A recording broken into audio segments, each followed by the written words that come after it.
Okay, how's it going? I haven't made a live stream in a while, or a live video, or I just sit here and talk about random shit and play zombies. But as you can see, I'm doing my camo grind for Black Ops 4. I'm only, how many years late?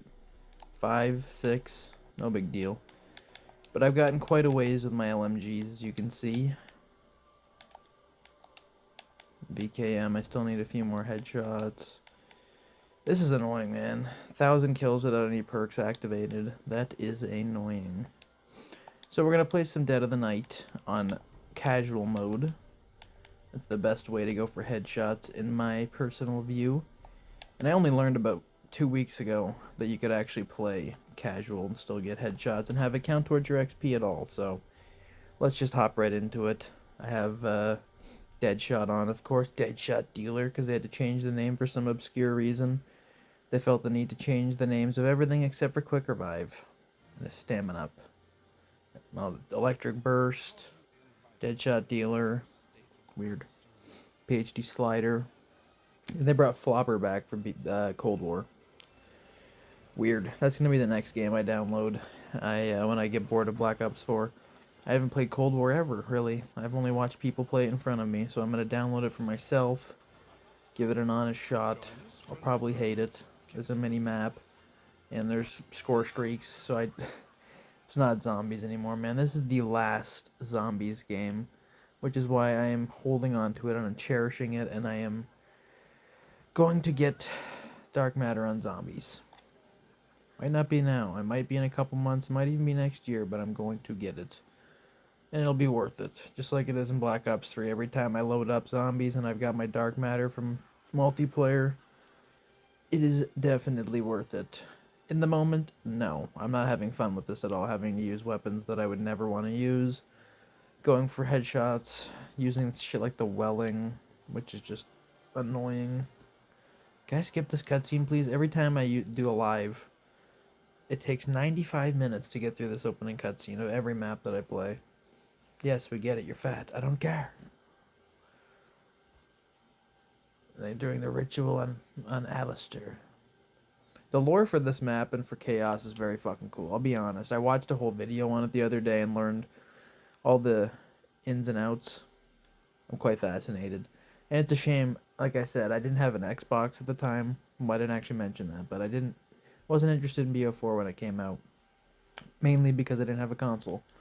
I had sold my Xbox in grade 11? Yeah, grade 11. Yeah, must have been grade 11. It was right after Chronicles came out. I played Chronicles for a bit, and then I just sold my Xbox for some reason, and here I am, all these years later, thanks to my friend who gave me his Xbox, because he is a good guy. So not much changes from the normal strategy, obviously. You just building up points early on. I've learned that you can knife 2 zombies and still shoot the heads of the last, what would it be, 5, and have enough to open the door. There are less zombies on casual, unfortunately. It's one of the backdraws of playing on casual. I was kind of hoping when playing it they'd just be slower a little bit, but they made it like real slow. Like we're talking easy mode on Black Ops 2, but that's fine. For what I'm doing here in this video, which is just rambling and going for headshots, that's fine. We're not trying to go for a high round. I don't care about any of that. What I care about is getting camos. And I don't even know what guns I'm going to use. I guess just whatever I feel like using, because right now I can still pretty much use anything and progress in some way. Let's go to the first area where we're going to soul collect. I thought this map was so complicated. Like when I watched videos on it before ever playing it, I was so scared. It's like, is this going to be the map that breaks my knowledge that I don't know how to play? No. Map's easy as fuck. Just like the rest of them, once you actually learn it, give yourself a little time to adjust to the mechanics of the map. I shouldn't say this map's easy as fuck. It's still one of the hardest maps ever. But the process of getting Pack-a-Punch, which seems so unattainable, is really not that bad. Alright, let's see what we gotta do here. Okay, so with the perk thing, they're random on every map, so you basically just have to run around and look for it. It's annoying, but that is fine. Okay, let's go down here and grab the silver piece. And is there the coal near the fire? Yep. Thank you very much. And if you don't know what I'm doing, I am collecting the parts for the silver bullets, which will help you with the werewolves. If you don't want silver bullets, best of luck to you. These werewolves are, even on casual, annoying. And they can kill you quite easily if they catch you lacking. But even the shield parts, excuse me. At first I thought, oh man, am I going to be able to memorize where they all are? It's so easy. Like, I don't know. People just, I guess I always wonder how casual I really am at zombies, because I'm not a speedrunner. I'm not a round 150 or 200 type of player, but I'm around 100 guy. And I've been to it on all games but Black Ops 2, which, yeah, it's weird. I agree, very weird. I've been to the 80s on Black Ops 2, but unfortunately with BO2, all the good maps have no boss round, and the ammo becomes quite the issue. And in the case of Mob of the Dead, I got told the story once, I'll tell it again. I was on round 83, and it was on PlayStation 3. It was 2020, during the prime of the pandemic. And I had my friend coming over the next day, and I didn't really feel like... I played in front of him for a little bit, and he was super interested and wanted to keep watching, but I just wanted to, I don't know, play another game with him or something, so I turned off the game. And about a week later, that PlayStation stopped reading discs, so I should have probably just done it. I should have just gotten to 100 there. It's probably 3-4 hours away from it. I should have just done it. And I'll probably never do it, because Mob of the Dead is the type of map that every time I try to go back and play, I just end up not having fun. I love Mob of the Dead, don't get me wrong, but the high rounds on that map are absolutely brainless. You're doing the same thing. Like, most maps, even when you're camping or something, it can be spiced up. With Mob of the Dead, you're literally just running in a circle, throwing your tomahawk, and hitting the acid trap. And that is it. So I'm gonna go grab the painting, which is right over here, but I don't really want to do it yet. I don't have any of the doors open, and the ghost would give me anxiety, because I just want to let her free. Okay, we just need a few more bites here. I'll grab a wall weapon, probably the garrison, which I still need headshots for, so that works. But you'll see my little welling strategy here. I'll probably use it on camera, just in case anybody's as retarded as I am in 2026 going for dark matter on Bo4 zombies. So there is a good strategy, and this map's the only one you can do it on because of the silver bullets. You can just keep buying ammo,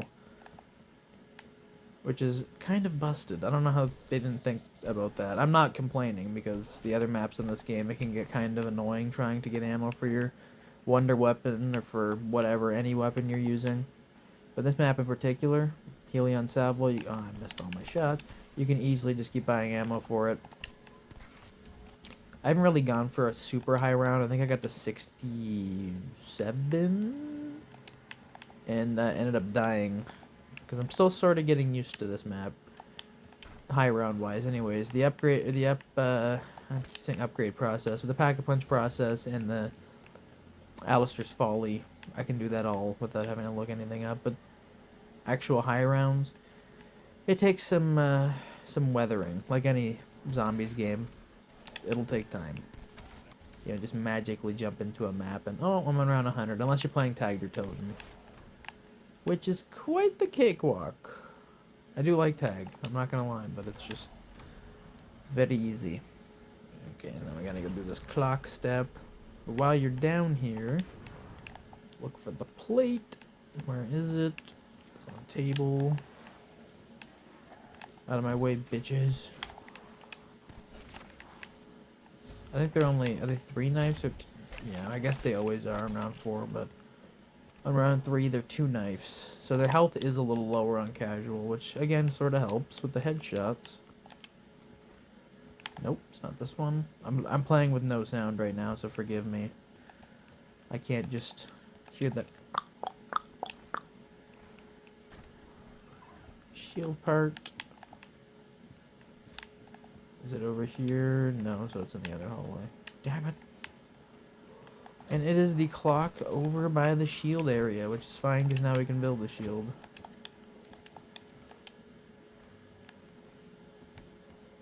Come here, bitch. There we go, Garrison level 10. There we go, we're leveling shit up. That's what I like to see. I'm probably gonna get bum rushed here. That's fine. I didn't. Kind of surprised. This map is fucking gorgeous, though. Like, holy fuck, dude. I love this map. Love it. I cannot wait. I'm gonna do it eventually. But first I have to finish my Wonder Weapons video, which, man, at this rate, I don't know how long it's gonna take. I should probably get a little bit of footage for that tonight. I only need 5 more guns worth of footage, I'm pretty sure. Something like that. I don't need much more. Stop missing your shots. Holy crap. What was I talking about? Oh yeah, my Wonder Weapon video. So I already did one, I don't know, a year ago, I think. Maybe a little over a year ago. Where I talked about my favorite Wonder Weapons. It was my favorite, though. This list I'm going to do, it's going to be like a mixture of my favorite with more objective, you know, oh shit, it's the clock I was going to do. With a more objective view. Like, I'm not just going to put the Scavenger top 15. I'm going to be a little more honest about how I think these Wonder Weapons actually are, and I'm going to include all of the Black Ops 4 Wonder Weapons, which were not on the list at the time because I had never played Black Ops 4. I am very new to this game still, within the last year, and only got DLCs a month ago? So I played this game a lot for a month when I first bought it. I played 9. I had Classified, so I guess that's a DLC map, but it was technically a launch map. And then, you know, I didn't really like Voyage. Blood of the Dead is fine. Like, it's grown on me. Like, I don't... When I did my zombie map ranking, I put it below Bus Depot, which is just crazy. I don't think I'd do that again, but it's definitely not as good as Mob of the Dead. I've changed my view on this game a lot in the last year, is what I'm saying. Especially now that I have the variety of 8 maps, and I'm not just pigeonholed to playing 4 maps and really only 2 because I don't really love the whole setup of Blood of the Dead. Voyage is just a no-go for me altogether. I can't stand Voyage. It wastes the Titanic. For me, that should be the easiest map ever to nail. Like, coolest aesthetic. And somehow this map and Ancient Evil nail that type of aesthetic better. Even though obviously it's not on the Titanic. I just feel like it's, especially this one, it's set right before Voyage of Despair. The architecture, all of this sort of shit, the cemetery, it's just all so fucking cool looking on this map. I really visually do not have any complaints. And I do not know how somebody could. The poop is not over here. I could understand the argument, though, if someone said, you know, just imagine this on the BO3 engine. I agree. I think the Black Ops 3 engine's still better than this. It's just, I have grown to appreciate this game. Call me an idiot, I don't care. I'm still aware. I would honestly, this is very controversial for me to say this. I would have this very close to Black Ops 2 Zombies. I love Black Ops 2, and I love all my memories from the days of playing Black Ops 2, but if I'm being objective, and now that we're 13 years removed from most of those DLCs being released, yeah, there's 2 good maps. Like, 2 thoroughly... I like Buried, but let's be real, it's not fantastic. It's not top tier, it's not Origins, it's not Mob of the Dead. It has 2 good maps, and I feel like this game captures a lot of what makes those maps good. Like, this has the best parts of Origins and Mob for me, and so does Ancient Evil. I think Ancient Evil is so good. You could even argue in some ways it's better than a lot of BO3 maps. And if it was on BO3, I don't think it would even be a question. I think people would have Ancient Evil in their top 3, maybe even number 1. It'd be a very common thing, and it still is pretty common. If you look at lists, Ancient Evil always gets a lot of respect, and it should. It's an incredibly fun and creative and interesting map. And this is the last game that really gave us that. And it's only the chaos maps, really. Like, as bad as Voyage of Despair is, also it's not that painting. As bad as Voyage is, it's still at least something new with the ether maps. So it's not this painting. Oh, it is this one. With the ether maps, it's all just remasters with, you know, additions. Like with Nuketown, they have the underground area and extend the map a little bit. Still Nuketown. And with Blood of the Dead, it's still Mob of the Dead. Even with just the new industries area added and the Warden's house, it's still Mob of the Dead. You can you can polish a turd up all you want. Not saying Mob of the Dead was a turd because I'd have that top 3, but you know what I'm saying. You can reshape something as much as you'd like. It's still that original thing. And I feel that way about all those maps. Except for Tag Your Totem. I feel like that feels different enough. I can almost accept it. For the last zombie map ever, really, I don't think so. Where that ends the whole story. I think that's kind of a bold decision that I'm not too sure I agree with. But I still think it's a good map. Especially if that was like DLC 1 or something. It would have just been harmless. For this game. What even was was this DLC? This was DLC 2, right? I'm pretty sure. It must have been No, this must have been DLC 1. Unless I'm tripping. Unless Ancient Evil was, but I think Ancient Evil came after this. Especially with the twist ending. Oh my goodness, the Oracle was Medusa all along. It is kind of an interesting twist, but it's never gone anywhere. And it seems like people just had more interest in the Ether story, because, oh my goodness, the characters we've all played as, and I'm just tired of them. At this point, I love the OG characters. I love them in Black Ops 1, in Origins, and even Black Ops 3, but it was time to move on from them. I always play with the volume off in this game anyways. They give you the luxury of turning your character's dialogue off with still being able to hear the zombies in this game, so I turn it off every time. I've heard they're really, really annoying on this map, so I'm just never going to turn them on. Homunculus, I'll take those. This can help you get out of some bad situations, even on casual. I don't need the rampage. Oh, fuck it, I'll buy the swordfish. I need headshots with this, so screw it. This whole area is the coolest looking area in the Black Ops 4 map. I feel like this looks like Santa Claus's workshop from the Tim Allen movie. Oh, I just love it so much. That steampunk aesthetic. It almost gives me the Jules Verne vibes. I love it. Love it. Fuck out of my way. Out of my way, zombie. Let's go over here and get the other tuning fork. Do I have the other? Yeah, I have the other two, so. Woo, we can go get the Pack-a-Punch unlocked. And now I have all the pieces for the silver bullets as well, so I can hop on those bad boys. Where's the vampires? Where are you boys? Bitches. Yeah, come here. Come on. Come on, ugly motherfucker. These vampires really do suck, though. I can't lie. If the werewolves were all you had to deal with on this map, perfect. The vampires, I hate them. They make life a bit of a nightmare on this map. Especially the red ones that freeze you completely and suck on your neck.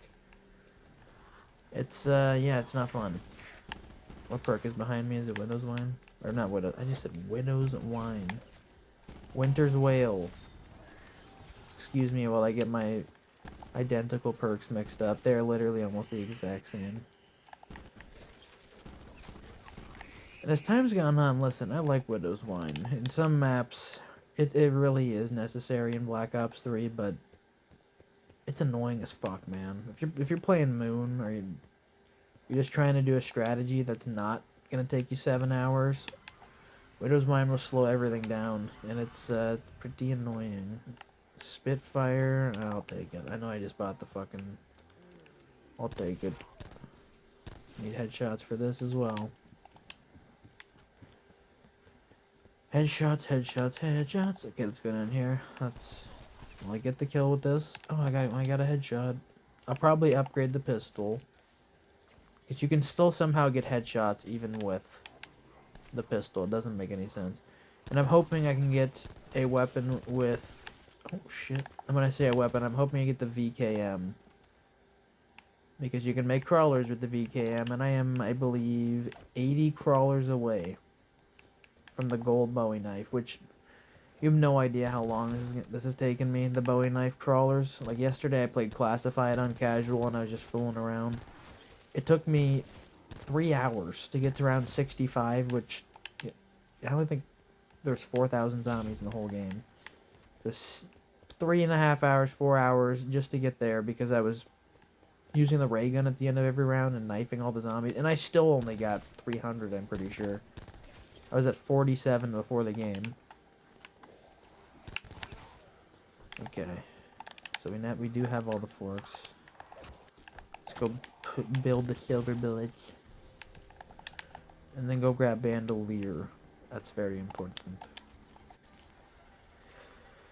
Silver bull hats. Give me your silver bull hats. I know bandolier only gives you extra ammo. Still such a busted perk for me. Like, even makes a huge difference with the Helion salvo. Like, those 10 extra shots could be the difference between your death and you making it to the next 10 rounds.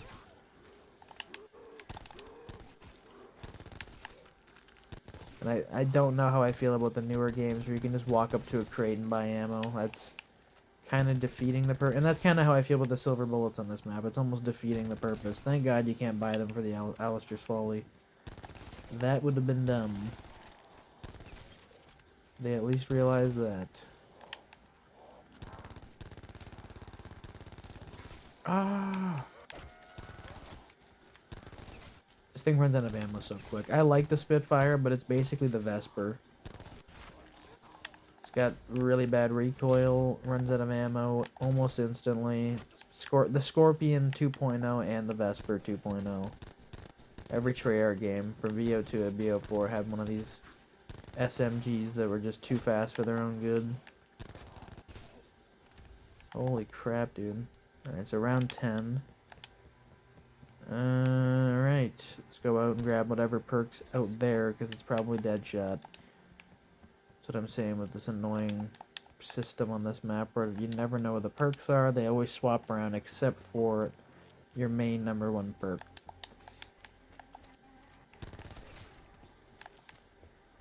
So, I'm not a big fan of that feature, but not gonna like everything. Give me that Deadshot. Alright, let's take advantage of the welling headshots while I can, because round 13 or 14 is kind of when the drop-off becomes noticeable, so get on it now.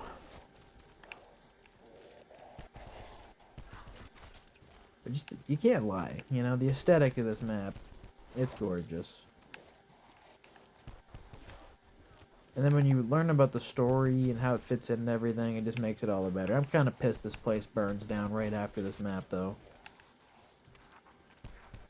Kinda sucks. Makes you just want to play this map forever, so it never burns down. Ah. Oh shit, I don't know if they explained why the vampire, sorry, the Nosferatus is what people call them. Where they come into play, and the werewolves, I'm not sure if that's like Alistair's, I don't know, creation of something? I don't know. I'm gonna have to research that, but the rest of the story and how it all kind of culminates in Ancient Evil, very creative. Very, and it's unfortunate that the other characters from the other maps, I don't remember their names at all, which isn't saying, it's not helping my case for saying they're interesting, but Scarlet and the other two, Bruno and Diego or Dungo, whatever the fuck is, Diogo, who knows. Might even just be Diego. That sounds wrong to me, though. Would have been cool if they were in this map, but they decided to hire a celebrity cast. And the only one that people actually care about is Kiefer Sutherland. My boy Doc from Young Guns. Alright, let's go hit the box again. So, like, should I, though? Should I? Or should I buy another perk? I didn't even pay attention. Was there a perk down here, or is it going to be out front for Pack-a-Punch? Yeah, it's right here.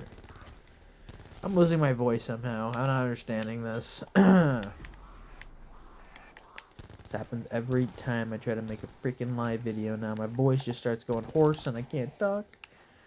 What's going on with me? It doesn't help that I'm laying down in bed right now. I didn't feel like sitting up. Really didn't. Just want to lay here. Try and breathe through my stuffy nose that I've had for a while. You get to sit here while I complain. Everybody enjoy. Enjoy. That Atlas statue, so cool. Just their commitment to the Greek mythology and all that stuff, and these chaos maps just makes my heart warm. Which is probably why Ancient Evil's like a top 5 map for me ever now. I am confident. I've played it enough in this last month. That's the map I played the most on this game besides 9. Which also has a Greek style / Roman style. And, you know, the Norse mythology side of it. And Irish and Egyptian. I quite like that map. My best friend hates it. And even some of my other friends who have played it are like, yeah, it's mid. I don't know, bro. Like, I could play 9 forever. I know it's technically a boring map. Like, if you're just gonna go for a high round, it's not fun. But if you're messing around going for headshots like I have been the last couple weeks, I'm having a blast on it. I just hate the gladiators, dude. They're so annoying. This game would be perfect. Like, obviously not actually perfect, but it'd be so much infinitely more playable if they just didn't throw a million boss zombies at you mid-round. Like this map, you've got catalysts, so that's fire, poison, electric, and ice, mixed with 2 different types of Nosferatus, and every, I think it's 3 rounds or 4 rounds, the werewolf shows up. It's a lot to deal with, bro. Like, that is a lot to deal with. At least when you think about it, 9 only has the catalysts and gladiators mixed with, so it's the same, really. Every map's got their 3 levels of boss zombies to deal with mid-round. Like, why couldn't you give us a, I don't know, boss round with the werewolf on this instead so we could have a max ammo round? But nope. Chaos maps do not want boss rounds. And I don't understand. 9 is the only one with one, and they're too common. Like, I actually hate it. It's the only map ever where I actually hate that there's a boss round every 3 rounds. It kills the flow. If you're going for a high round, like last week I was going for a high round, I think I was on like round 70 and I got fucking disconnected, because why wouldn't I? But getting there took just as long as it would take to get on to 50 on most maps, because those fucking boss rounds take forever. It reminds me of Revelations when the map came out. They fixed it a little bit now. It's a little better. But holy shit, dude, you'd sit there for like an hour killing those fucking parasites. It's like, isn't that supposed to be a boss round? Wasn't it supposed to be faster? Just give me the max ammo. Basically a rest round. Nope. Not anymore. So now they just throw everything at you mid-round, because fuck you. Which kind of feels like a punch in the face, I'm not gonna lie. Like an uppercut from a UFC fighter. Oh my goodness. Alright. Okay. So, should I hit the box real quick? Fuck it. Then we'll get the Pack-a-Punch soon.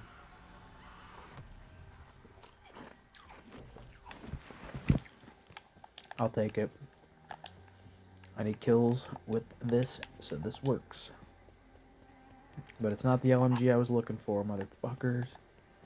I want the worst one, the VKM, which isn't even that bad. Oh, and I can grab the Titan off the wall. See, look, it's round 13. Ah! Alright. Let's do this. So we have a little corner to camp. Alright.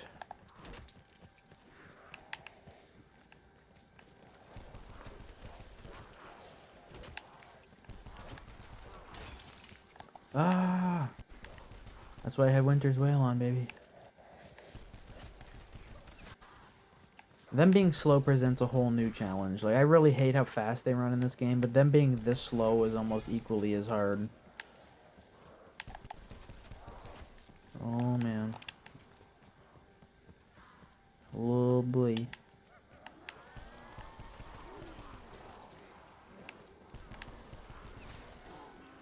Yeah, what do you think about that, zombie? How many headshots we have? Oh, not bad. I don't even know what round I'm going to do this until, but I just needed a reason to play. I have nothing else to do. Like, with movies, man, I have no desire at all to watch films anymore. I spent my 2 years straight where I watched, like, a movie or two every day. Watched most things that I was ever interested in seeing, and now that I've seen them, I'm just kind of like, yep, alright. And then when I do watch a movie, it's just something I've seen before. Just kind of throw it on in the background because I don't really care anymore. Hollywood's been exposed for what it's always been known to be. A pedophilic ring of disgusting Jewish people that take advantage of children and rape people, and it's just a power game for Jews, and I'm just tired of supporting it, to be quite honest with you.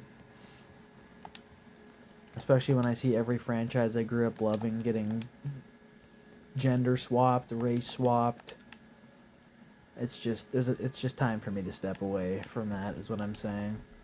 So yeah, I'll still enjoy my old movies that I grew up watching, but even then I always question, like, why is there so many Jewish people that worked on these movies? There's 15 million Jewish people on the planet. You tell most people that statistic and they'll think you're crazy. They'll be like, bro, no, come on. New York City, it's got more Jews there than, 15 million. Like, no, actually, worldwide, 15 million, and Hollywood is like 99% Jewish. So if people don't question how weird that is, I don't know. And considering how disgusting Jewish rituals and the religion just is all around, yeah, it's kind of, it's probably not something I should be saying, because people are like, oh my god, they control everything. How dare you speak out? Whatever, dude. I'm just over it. I'm over everything that you question being racist or anti-Semitic or blah blah blah. I just simply don't care. How about that? I simply don't care about watching a bunch of Jews cosplay as whites like Seth Rogen and all these guys who play like the loser white guy. But really, in reality, they're not white. And they hide their name like Jonah Hill, Jonah Feldstein, Winona Ryder's, Winona Horowitz. So all I'm going to say is everybody owes Mel Gibson a big fat apology, because he was right. Brother almost lost his whole career for speaking facts. Is he a little rough around the edges? For sure. But go watch Passion of the Christ. Go watch the behind the scenes and tell me if there's a guy more committed to bringing reality to our screens, because that's what Mel Gibson does. All of his movies. Apocalypto. Yeah, man. Incredible Braveheart, which obviously isn't very accurate, but how could we, how could we blame Mel Gibson for being so badass in that movie and taking a few liberties? Oh boy. Even The Patriot, if none of you out there have seen The Patriot, for somebody who watching this, which I doubt it, because these are just basically for me, but anyway, if someone out there is listening and has not seen The Patriot with Mel Gibson, Heath Ledger, go check that shit out. It's one of my favorite movies. And that's one I rewatch every couple of years. And you probably see it and go, oh, Roland Emmerich made it? It can't be good. That's what I thought at first, too. I was expecting it to be, like, Independence Day corny. And I mean, it is kind of a popcorny history-type film, but come on. If you didn't have fun with The Patriot, that red coat scene when he slaughters all those dudes, if you didn't have fun with that movie, I don't know what to tell you. Don't know what to tell you. Where is the zombies? Where is the zombies? Where are the zombies? That's some hood grammar. Where's the zombies at? Where you at? So I guess I'll speak about it now that I have no other really reason to talk about it ever again, considering the show it just ended so horribly that it would almost feel pointless to keep beating the dead horse. But I'll just talk about it a little bit. Stranger Things finale and the last what was a batch of episodes, because there was the 3 episodes, and then we had to wait till New Year's Day to watch the finale. And I guess I've just let it marinate because it was so underwhelming that I didn't want to just come out right away and make a video. And because everybody was making videos, like every single channel the next day was like Stranger Things, Game of Thrones level bad. So I wanted to give it time, and I wanted other people to have their voice, you know, speak your mind, say whatever you need to say. Because my opinion was set in stone like 5 minutes into the last episode when I realized, okay, this is just not getting better. And I've seen, you know, like I've said, varying opinions all over the spectrum. Some people are saying it's the trendy thing to say it's bad. Some are saying that, you know, it was really underrated. It would have been better if it was all released at once. You know, all these things. And I think people just need to accept that this show has not been good since season 1. It's just what I've been saying all along. You go back and you watch my 9 live stream. I played IX on Black Ops 4, and I talked about Stranger Things. I talked about what I thought was going to happen, and boy was I wrong, because this show has no balls. But I basically just went on this rant about how season 1 had this aesthetic, this vibe, cinematography, writing. They just never captured that again. And I don't know if that's the, you know, the writer's fault. I don't know if that's the budget. I don't know if what it is. I don't know if it's got too big for its own good. I just know that you go watch season 1, which I did right after. I rewatched the first seasons. I watched season 2. I watched season 3. I had already seen season 4 within the last few months, so I didn't feel like I had to watch that again. But it just feels like an 80s movie. A long 80s movie that lasts for 8 episodes. With great characters, you know, a lot of callbacks and good references to stuff we all grew up loving. And it was just overall harmless. Like, it didn't have this vibe of like the world's gonna end, and you know, like there's these huge stakes, and it just knew what it was. It was a fun little adventure that, you know, you jump in, you jump out, 8 episodes, and then you're done in this world. But it did so well.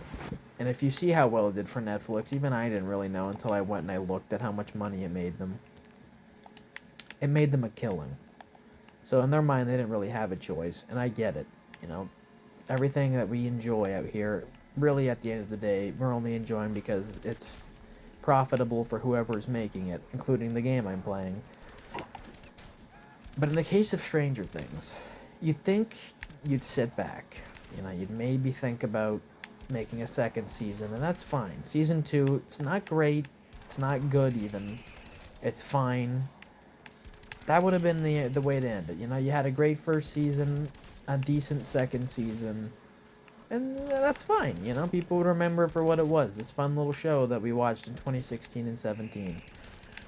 And then they made season 3, which, man, it's not the same show. If you told me that that was a different show with the same actors, I would totally believe you. I'd be like, oh, okay, is this like a, you know, another 80s show with these people? Because none of these people are acting like real human beings anymore. It's a superhero show with kids that break into a Russian base, and everyone's got plot armor. They bring in a new character every season just to get shamelessly murdered. And that's pretty much the formula, and they used that for the next 3 seasons. And we were all hoping, including myself, for some reason. I was so delusional, but I was really holding out hope that season 5 was going to have more realistic stakes. You know, not this whole, like, the world's ending. So that didn't even bother me, really, that season 4 ended on that stupid-ass cliffhanger with, like, the whole world's blown open and the Upside Down's leaking in, and, like, that was always retarded to me. I it's just so dumb. So I didn't mind that was kind of forgotten. You know, they just put like metal boards over it. That was stupid, but at least they kind of just forgot about the fact that the Upside Down just merged with the Earth. That would have been even dumber. If this whole season had the Upside Down open, and you got everybody in town just doo doo doo doo doo. Oh, there's the Upside Down. It's open. I don't care about that. I was really hoping this season was just gonna be like character focused, and it wasn't. It really wasn't. And they all broke up into these groups that I hated. None of the groups worked. Hopper and 11 have zero chemistry now that she's not a 12-year-old that somehow was a better actress back then. It's now like watching somebody act for the first time every time she's on screen. It's the same as Noah Schnapp. It's scary when you go back and watch season 1 because you're thinking like, this kid's got a lot of talent. He's going to be a great actor. And then you cut ahead to season 5 and his acting is just terrible. Every time he's on screen, I just want to vomit. He's so bad with his gay voice and his stupid ass haircut that they never made better in any of these seasons. I honestly, by the end, just wanted somebody to kill Will. Like, I don't know a thing about Noah Schnapp. I don't care. It's just his character of Will. I was over it. Someone had to die. I thought it was gonna be him, and I was just tired of him constantly. Oh, he's spying for the Mind Flare again. It's like, dude, we've done this for like 4 years. I'm so tired of this shit. So, yeah, I was expecting, like, will they have balls? Are they gonna kill Will? Are they gonna kill 11? And the answer is no. Even when 11 inevitably sacrificed herself, which everybody knew was coming, we all knew she was gonna have to sacrifice herself for the show to at least have a semblance of respect from the audience. And just as I was thinking, you know, that was kind of ballsy. You know, she vanished. We don't see from her again. The last 5 minutes has to go and shit all over that just because no one dies. It's a Stranger Things. And it's an 80s fantasy where everyone gets to live on happily ever after. It's just... I know season 1 wasn't, you know, real life. They had demogorgons and shit, but it just felt like that could happen in real life. The way people react, the way that Joyce reacts to Will's disappearance, the way that Nancy reacts, the way that everybody reacts to all of it. Mike, the way he copes with all of it. It's very realistic. Nothing about this new season feels like I can connect to any of it. That's the problem. You know, people always say Superman's not relatable. For me, he's very relatable. You just have to look a little deeper than the muscles and the, oh my goodness, he's so smart and he's got supervision and he can fly. That's all besides the point. He still can't fit in. He still feels like he doesn't fit in. Even though he's perfect. Even though he's everything we all want to be. He wants to be us. So I think we can connect with somebody like that who, even when they've got it all, they still don't feel comfortable in their own skin. I felt like in season 1, every character, even the ones that I can't understand, I could relate to. You know, like, I don't understand what it's like to be a 16-year-old girl like Nancy. But I could relate to how she reacts when she goes through these situations. I don't feel that way anymore. Like, now Nancy's the boss because she's a 100-pound woman, and those are who control everything in movies now. She, is, like, telling Murray and Jonathan to smarten up or I'll make you smart now. I forget what she says, but she threatens them for talking behind her while they're just walking along. It's like I just so over this girl bossy shit. And the breakup scene, which it's never good when the creators have to come out and specify something like a breakup. That's never a good sign. That probably tells me your writing wasn't very good. People, including myself, just assumed it was a terrible proposal scene. I thought that was their awful way of, like, trauma dumping while proposing on their deathbed, basically. It was the complete opposite. It was them trauma dumping while dumping each other, literally. And I just have never felt less satisfied, especially rewatching season 2 and seeing all the groundwork they laid for their relationship, Nancy and Jonathan. Just to have Jonathan turn into this, like, communist homo is such a slap in the face. Like, he was a really good character in those first few seasons, even though he became Nancy's accessory, basically, in season 3, where he just follows her everywhere and keeps saying, you know, you're always right. I still thought he had something to offer and to do. In season 5, though, they turn him into full-blown gay. I think he might be gayer than Will. When they have that scene there at the end where they're all on the rooftop, Robin being there for some reason, which makes no sense considering she doesn't know Nancy or Jonathan. And he talks about his communist cannibal film that he's making. My anti-capitalist movie. Dude, what are we doing here? Like, I know they're probably trying to be facetious and, you know, making fun of snobby art majors. Oh, that sucks that I can't take that. Ah, the Alistair. Fuck it, I'm taking it. I'm breaking the rules. I don't care.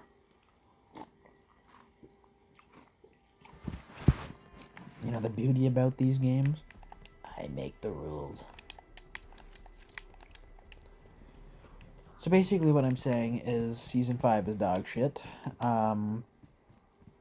Did it ruin the show? No, because I think the seasons before that already did. So I think this is just like the nail in the coffin for a show that was already so far from what made it good in the first place. You know, a lot of people say Season 4 was this, like, amazing show and it really revitalized Stranger Things.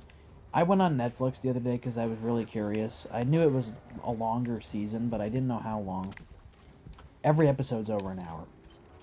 And some people would say that's great. That's fantastic. If you want to rewatch episodes, you have to dedicate 12 hours of your life, 13 hours of your life, maybe even 14 hours. I don't know how much it is combined because there's a couple 2-hour episodes in there. Or hour and 40 minutes / 2 hour and 20 minute episodes. So you have to spend 14 hours of your life just to rewatch something you've already seen. Because there's so much content there, you definitely did not remember it all the first time. It just feels like such a waste of my life, dude. Like an hour for every episode. That's a movie every episode. And so much of it is just filler nonsense. It's just slop.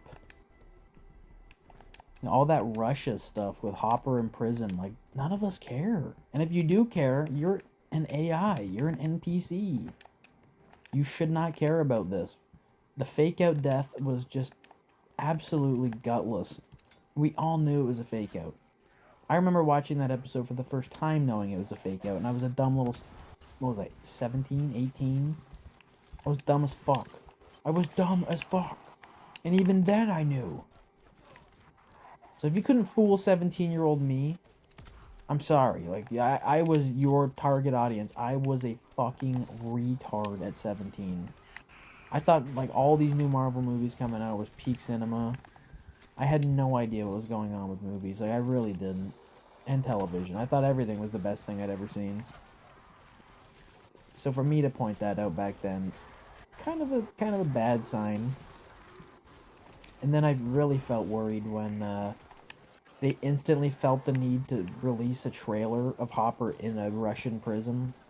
They couldn't even just trust the audience to, you know, figure it out that he's just alive and, you know, we'll figure it out in a few years. No. We gotta just show everybody right fucking now. You gotta show everybody right after the season came out. Just so you lose any interest in actually seeing the next season. Because that's kind of what that stuff does for me. The more you release and the more people online start spoiling shit, the less I care. Which is why I felt the need that I had to watch these episodes as soon as they came out. And luckily for me, my Netflix never crashed.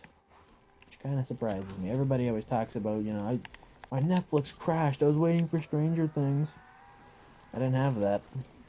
But I felt I had to be there when it came out. Just so the dumbasses on Twitter didn't ruin everything for me. Which is pretty sad. People can't even wait a day to let it process before they go online and, oh my god. Like, I was a little ahead of most people on New Year's because most people were busy. I wasn't. Nobody was around on New Year's, so I spent my New Year's watching Stranger Things. Huge fucking mistake. I was drunk, and that was how I spent my New Year's. Terrible night. and I was just watching people in real time react on Twitter and then posting their entire thoughts on Twitter. It's like, can't you just live without posting your thoughts? Like, no one cares. Your posts are getting 0 views. 0 views, 0 likes, 0 attention. All for you to say, oh my goodness, Will finally got to come out of the closet.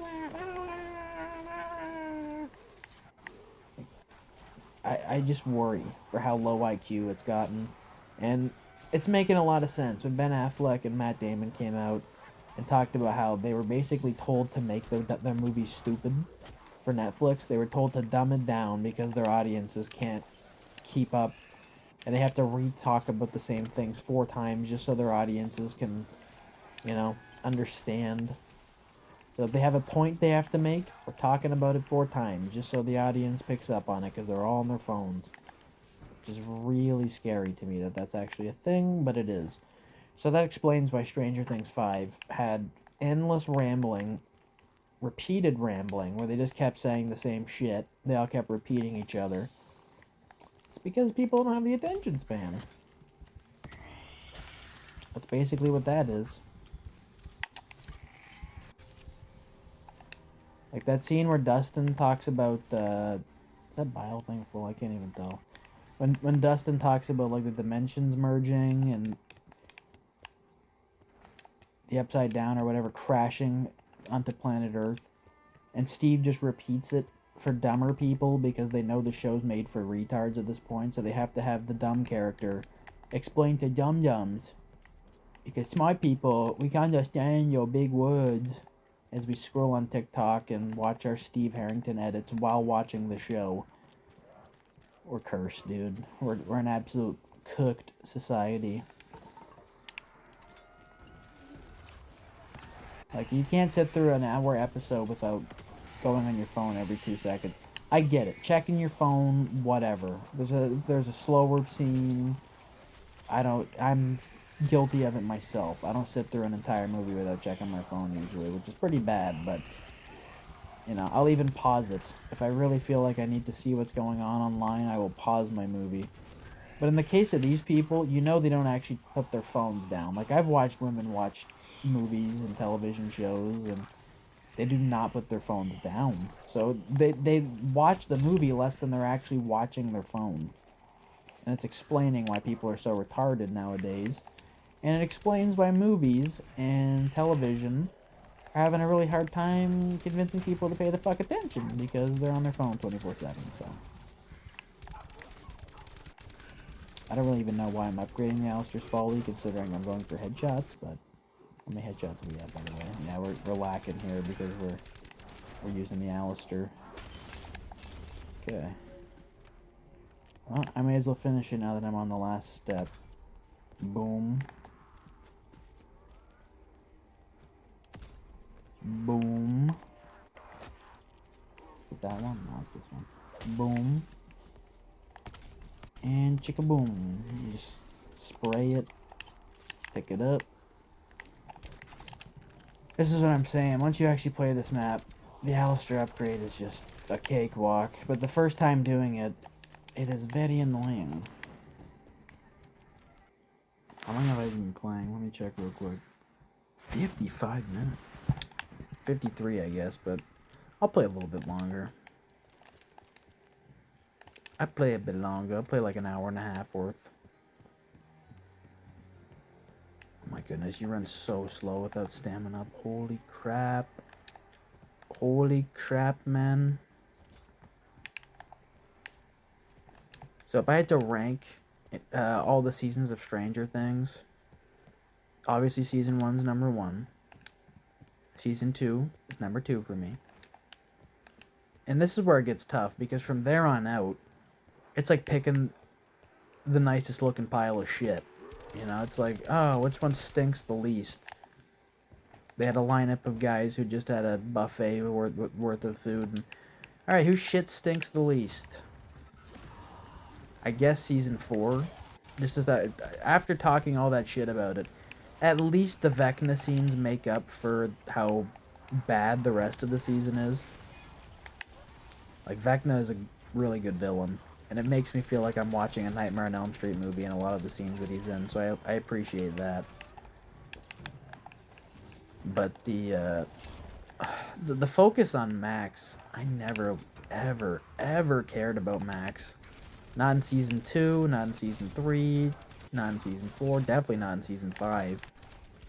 She's just always been an irrelevant female character that you can tell they added because there wasn't enough females in the cast.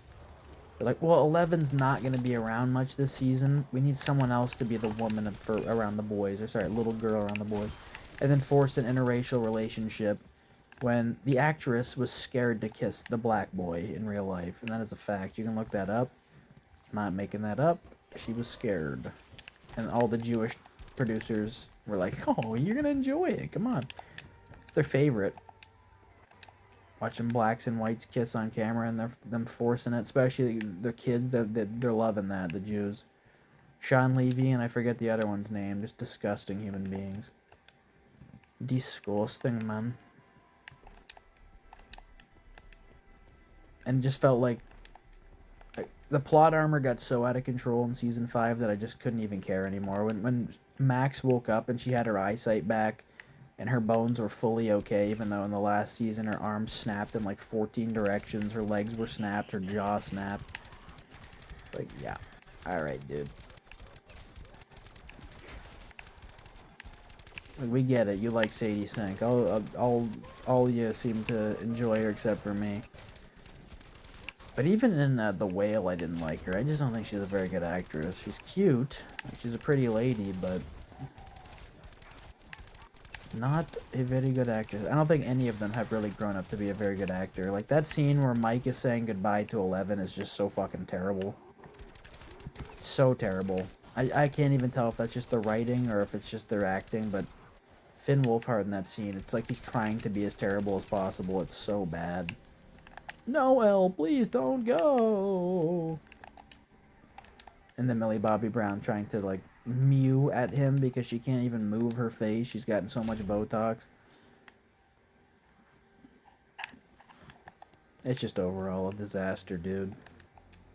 I don't even want it. Like, the hate I have for Robin as a character and her actress, I don't think will ever be matched by somebody else.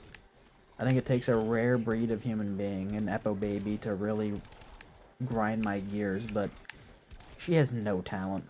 Zero.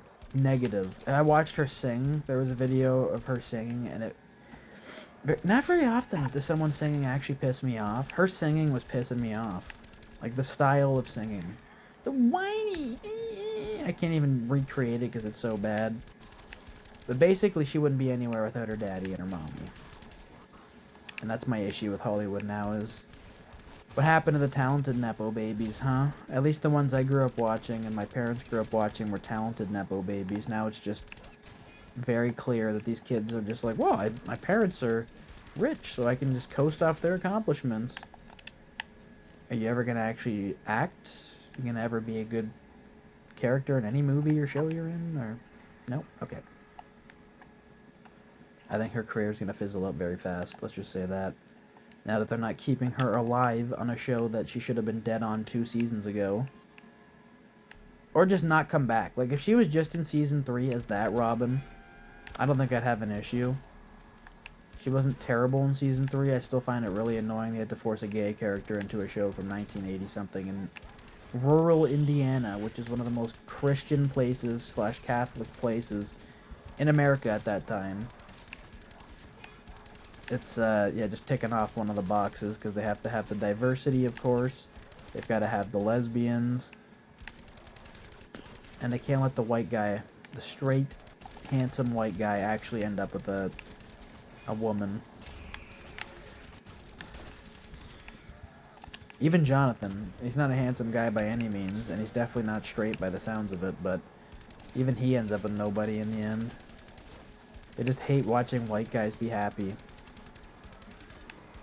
The way that Jonathan and Nancy talk about each other, even in season 4, when they're not with each other, but they're talking to their friends about each other, would lead you to believe that they still love each other and that they have a future together. But as soon as they get back together, it's like they forget that they ever liked each other to begin with. It's very weird. Let's go get the Titan. Let's upgrade the Titan. Titan. Titan, baby, Titan. Yeah, fuck it. I'll grab the Bowie knife while I'm here, mate. Titan's just over here. Hello, Titan. Let's go see what I can get from the box real quick. Maybe a VKM, probably not. Screw you! Watch, I'll pack a punch, and then I'll double pack a punch. I'll go hit that again, and it'll give me a VKM, and I'll punch a wall. I won't actually, but... Oh wait, does that make crawlers? Oh, it does.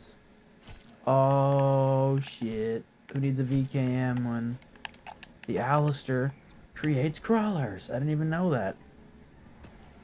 I mean, I did know that, but I forgot. That's kind of... So maybe it is a good thing that I built it. See? It's not all bad, folks. Not every bad choice really leads to a bad outcome, does it? Does it? That's right. It's one of the best wonder weapons ever, though. This is going to be fun. When I redo my wonder weapons list, it's going to be really fun to talk about some of these Bo4 wonder weapons that I never even used in my last list. Because I'd played Bo4 a few times. I'd played Blood. I'd played 9. So I'd use the Scorpion. I'd use the... there's something on my controller. What is that? Weird. I'd use some of the other... Oh my goodness, this thing shoots so slow, I forgot. Ah! Get out of here. I'd use the Blundercat, obviously, but then loading up this map, I didn't really even know what to expect with the Alistairs. I had no idea that there was 3 variations. There was the non-upgraded, the Chaos, oh boy, and then the Alistair's Annihilator. So that in itself was kind of cool. I need to buy fucking silver bolts. And then playing Ancient Evil, obviously, getting the gauntlets, that was fucking awesome. I'm not a huge fan of the Mark IIs and Alpha Omega. That to me is the worst DLC map in this game, bar none. I don't think it's even close. I think Classified, even for what it is 10 times better. I would rather play Ancient Evil. I'd rather play Dead of the Night. I'd rather play Tog der Toten. Alpha Omega and Tog were actually made by a company in China. They had to outsource them for those 2 particular maps, the Ether maps, which explains why they were remastered. The budget got cut, and they just went, here, China, you take them, you make them. Or somewhere in Asia. And that's how we ended up with those maps that don't really feel connected. Like, yeah, obviously the mechanics are Black Ops 4, and yeah, obviously, you know, the characters are Black Ops 4, but there's just something that doesn't feel like Black Ops 4 with those maps. And I don't know if that's good or bad, because I think Tag, like I said, Tog, it's a fun map. It's just Alpha Omega that feels like an empty experience. And it's straight up just not fun.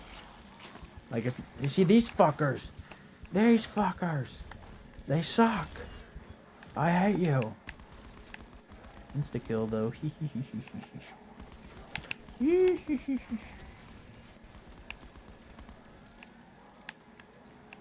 Yeah, I'm telling you. 10 out of 10 map without the fucking Nosferatus. Get out of here. I can hear you. You're coming for my neck. And my dick. And neither are happening, muchacho. Alright. So I think what I will do... I will go to round 50. And however that takes, however long that takes, I will stay here making the video. So this could be a 2-hour video. Oh boy. Did I make him a crawler? No. Damn it. I would like to get the crawler one done for my Bowie knife. That would be splendid, but I'm just not convinced that's going to happen in this video. What are we at for time? Hour and 4. It's not too bad. I should be on 50 well before the 2-hour mark. How many headshots are we at? 800. So I know it doesn't seem like a lot of fun, and it's really not too much fun. It really becomes a battle with your own mind doing these headshot challenges. And it's unlike any grind I've ever done. Multiplayer in Black Ops 3 was annoying, and a lot of those guns, you know, the ones you don't even use, like the black cell, that you still have to get gold, so you have to use them to destroy, you know, UAVs, shit like that. That's not fun, but in this case, it's almost worse because of the headshot. You know, like 3,600 headshots with a lot of these guns, then 1,000 kills with 5 attachments, then 1,000 kills without. In the case of SMGs, it's 2,000. Plus killing, you know, 10 big boy zombies, killing 50 werewolves basically, or 50 gladiators on 9. Like, it's just, it becomes a lot, dude. And I can see why people just straight up, they're like, nah, I'm not doing that shit. And I don't blame them. But in my case, I'm a big zombies guy. I can hear the fucking werewolf. I can feel the vibration. Feel the vibration. Come on, come on. Feel it, feel it. Feel the vibration. I think you can only have a certain amount of oh, see? You can only have a certain amount of crawlers on a map at once in this game, which is even worse for going for these crawler challenges. It'd be one thing if you could have unlimited, like most games, where the whole horde, if you somehow do it, you can make them all crawlers. This game, it goes, no way, senor. I think it's only 8, maybe even 9 is what I counted. Oh boy, is what I counted when I was playing Classified. Oh, none of that worked. That sucks. Whatever. We still got these guys that we can deal with. That's right. You threw a fucking racial slur at me. So you got. Look at her hair. Ooh. Ooh. Bitch had a rough night last night. Husband was pulling on that hair because he just don't care. What is this? What was the secret closet actually for? There's no way it was just for the Alistair's Folly piece. Like, in reality, what did Alistair use this closet for? I need to know. Is this his cum closet? Is this where he came when he had no other room in his house to jerk because he had so many servants? It's like, alright, yeah, I'm gonna be over here for a minute, guys. And he's just in there, oh god, oh. They're like, what is Alistair doing in there? Oh my goodness, he's jorking it! So his white pubes are out. Yeti pubes. Oh, look out! Look out! I should throw on Staminam. Staminam! So you get... No! Damn you, Nuke! Duke Nukem. The weird ass looking lion. Weird ass looking lion. Okay, well, how many's on this round? Are you actually joking? Already? See what I'm saying? Like, they almost cut the rounds too short for casual. Like, I want casual play. I don't want casual amounts of zombies. Damn it! You should be able to set these. You give us custom mutations. You're not allowed to level up on it. Which I get, because otherwise, you know, you can just spawn into your game and get a Helion salvo first hit from the box, then get the Alistair's Folly second. Work with me here, Treyarch. Work with me. I just want a bit of customization. I don't know why I'm whistling like her with a pivot. Is it a headshot? Yes, it is. And see you later, zombie. There's definitely going to be a vampire coming. Nosferatu. Oh! That was genuine. I was shooting in that direction. I saw a zombie. It turned out to be a Nosferatu. It gets the blood pumping, even on casual. That's what I'm saying. This map is... You ever wondering if you've got low blood pressure? Play this map. It'll confirm it or not. I'd say the same for Ancient Evil. When the Giganese spawns in, my heart rate goes up every time. I'm not gonna sit here and pretend I'm some tough guy. It's just the facts, bruh. Oh shit, get out of my way. And even when the Blightfather spawns in, you know, because he can spawn in on Ancient Evil as well. Not sure about this map. I don't think he can. I think it's just Ancient Evil and 9 and Voyage. Voyage is the worst. It is too small of a map for a Blightfather to be a fucking boss zombie. I'm sorry. Uh-oh. Oh, why am I freezing? That's how you end up dead, boy. Yeah, Catalyst zombie, you can lick my taint. I'm sorry, you're the worst. And they eat. They eat bullets. That is the worst part about Catalyst. They eat bullets for breakfast.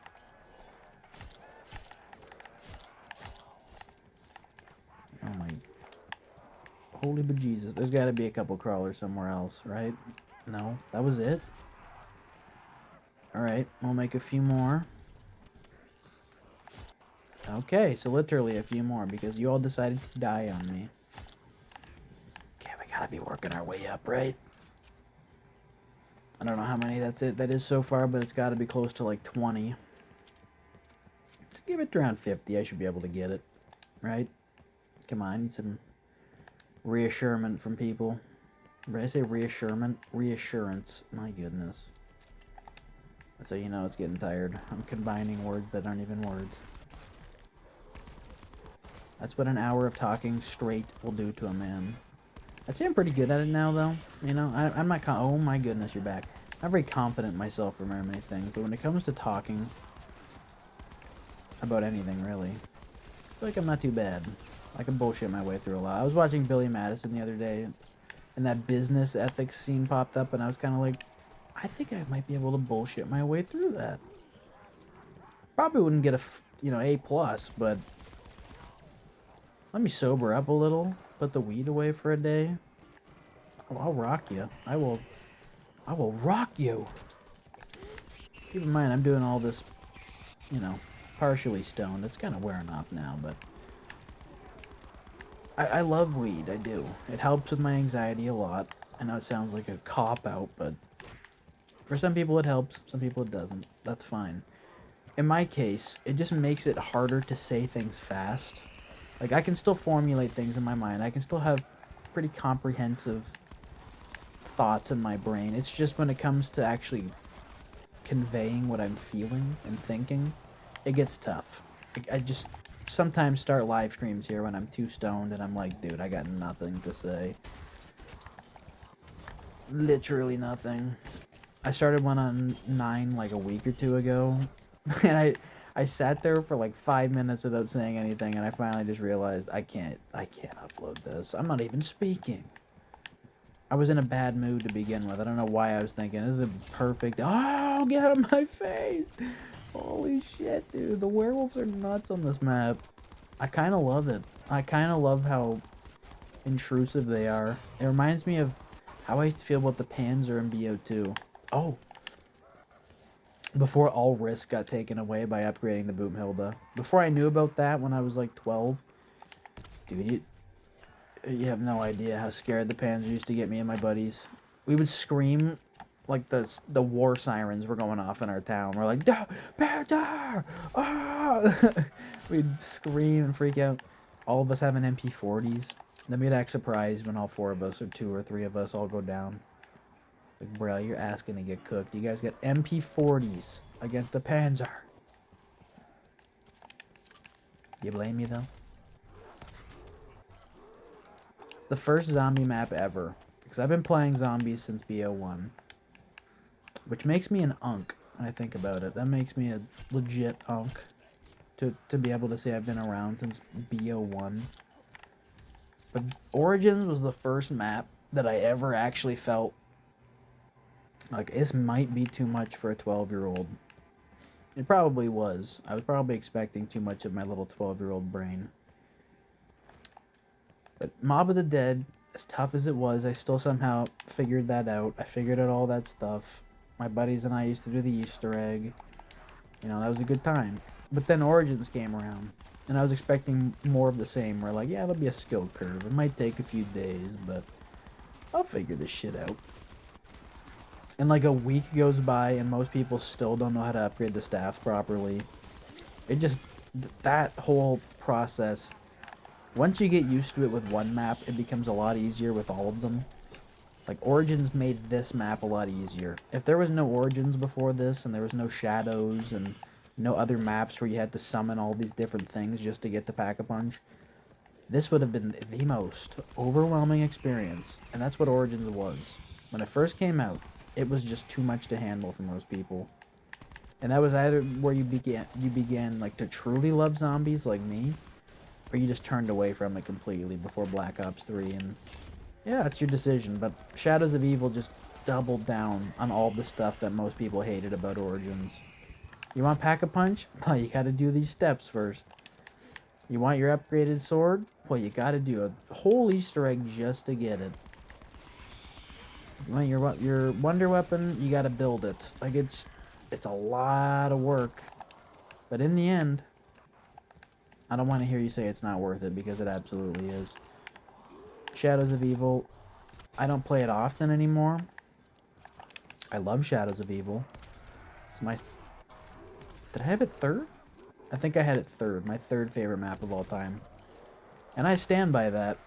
I think aesthetically, I think, you know, the innovation, Widow's Wine getting added, you know, there's a lot of stuff to love about Shadows. But that was like the door closing on any casual player. Which is why they had to release the Giant. If the Giant didn't come out, they would have lost a lot of zombie players, man. Because, you know, for every 2% of people like myself and, you know, zombie lovers who go to high rounds and stuff, there's 98% of people that just play zombies just to fuck around. And I respect it, but these types of maps kind of left those people in the dust. I kind of feel bad for them, but, you know, what are you gonna do? Sit back and complain? Doesn't work. We've tried for years with Treyarch to, you know, drop your Warzone shit with zombies, and they just double down and laugh in our face, basically. They're like, oh, you don't want Warzone zombies? Oh, okay, we'll give you 3 games with Warzone zombies. How about that? And that's their prerogative. They can do whatever they want. And I can too. I can just play these old zombie games. Which is what got me into Bo4 in the first place. I had played every Bo1, 2, and 3 in World at War map so much to the point where I just needed, even if it wasn't good, I needed something new. Just to kind of switch it up. I never thought I'd be sitting here a year later, level 125 on Prestige Master on Black Ops 4 Zombies. But here we are.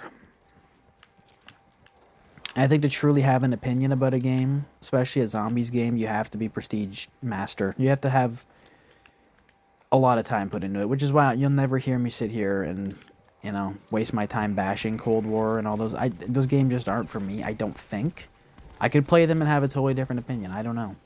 Which is what I will do. I will probably record my first ever playthrough on Cold War, which I don't know when that'll be, considering the game is 150 gigabytes, and I have an old Xbox, which only has, like, what, 200 and something gigabytes. So I'd have to delete Black Ops 4, and right now I'm just so caught up in this grind that probably not going to do that just for a question mark of Cold War to see if I'll like it or not, which the odds are I will not. But I really will get around to it, I swear. Not that anybody cares or is watching, but I've promised it to myself, especially because I have Game Pass. I have to do it at some point. And I've heard people say that's the most tolerable of the Warzone mechanic zombies. Again, I wouldn't know. I've only watched my friends play it a few times in front of me for like 20 minutes, so it's... My opinion is so not there for that game. I have no idea. I've watched very limited amounts of gameplay. I just know that they brought PhD back, which kind of makes me happy. And you can buy unlimited perks, which is also pretty neat. But I like hearing both sides of the argument. Like, when I went to my friend's house last week, him and I were, you know, chatting away about current day zombies and what went wrong, when were things at their best. And he doesn't like that in these newer games you can buy all the perks. And he doesn't even like that in Perkaholics you can get all those perks. And I kind of agree to a certain extent. That is what made Black Ops Zombies fun back in the day was, oh, you have your 4 perks and you can change them up every down. You know, you play a map like Moon. You know, maybe one life you're feeling stamina. Maybe the next life you're feeling speed cola. You don't need all of those perks just for one life. It takes away the ability to go and change things up for a game. Even Black Ops 4 gives you the ability to, all right, this game I'm going to run Bandolier. All right, next game I'm running Stone Cold Stronghold. Like, you can change it up every game and have a different experience. There's 18 perks, I believe. So say what you want about Bo4 and its mechanics. I don't like a lot of the stuff they did with it. I don't like a lot of the, especially on normal mode, how fast the zombies are. I don't really understand what they were thinking. But then you also have to tip your hat to certain things, like just the fact that they kind of did break the crutch perk thing a little bit. You know, obviously people still use Dying Wish a lot, and people still use Stamina Up a lot. But I don't really have a set 4 perks. I used to. When I first started this game, every game it was PhD, Stamina Up, Winter's Wail, and what was my 4th? Oh, Dying Wish. But now I find myself, especially doing these challenges, going for headshots and stuff. Obviously, Deadshot is usually on. But besides Deadshot, I'm always switching things up. I'm always putting new perks in my modifier. I'm trying new things out, seeing if I like stuff. You know, even the useless perks, it's just nice to get a different perspective. In a game like Black Ops 3, you don't really have that choice. They added one new perk the whole game. That was always the most disappointing part, excuse me, about watching a live stream on launch day. Because I was an Xbox player, I had to live through the PS4 players, and seeing them all get Perkaholics and not getting a new perk on maps like Drak really hurt my soul. Especially Revelations. We were all like, oh, what's the free perk or the new perk gonna be? They're gonna add something. No. At least they made Winter's, I almost called it Winter's Wail. At least they made Widow's Wine buyable on that map. Most maps you had to go through the Wonder Fizz, and the odds of it getting out of the Wonder Fizz were like less than 0, it seemed, for most maps. So at least they did that little service for us, but I don't know. That would have been a cool map to throw in Banana Colada or something new, even if it wasn't very good. I've always said, just give us more perks. The more the merrier. And Buried, it will always hold that map back for me from being even better. The lack of perk variety. And the fact that there's only 7 perks. I don't understand it, dude. That map's pretty damn big. You could have fit another perk or 2. You're telling me Deadshot Daiquiri on a map set in an Old West setting where you have an entire part of your Easter egg where it's about gunslinging? You're telling me that doesn't make sense, having Deadshot on that map? Stupid as fuck not having Deadshot. I don't even like Deadshot. I hate it, to be quite honest with you. But that map belongs with Deadshot. And Electric Cherry would have been cool on that map. The only real upside with Buried was we got Vulture Aid, which they've also brought back and I've heard isn't as good. But, you know, at least we got something new to chew on for a while, and everyone buy Vulture Aid. That became the meta for that map, was getting Vulture Aid with Speed Cola and Quick and Jug. It kind of replaced Double Tap on that map, to be honest. If you're going to just run 4 perks, Vulture Aid was usually the perk you'd grab 4th. Maybe even 2nd or 3rd, depending on how much you prioritized it. So that was always fun with BO2, when you think about it. You know, you load up Die Rise. Oh, Who's Who? What's this new perk? You load up Mob of the Dead. Electric Cherry. What's this new perk? You load up Buried. Vulture Aid. Ooh, what's this new perk? And then Origins is like, well, we'll just give you the Wonder Fizz and we'll bring back PhD. That's good enough, right? And I do agree. That is probably good enough. Even though PhD has 0 purpose on that map and they knew it. That's what PhD in the one map of the game without the M1911. Thanks, Treyarch.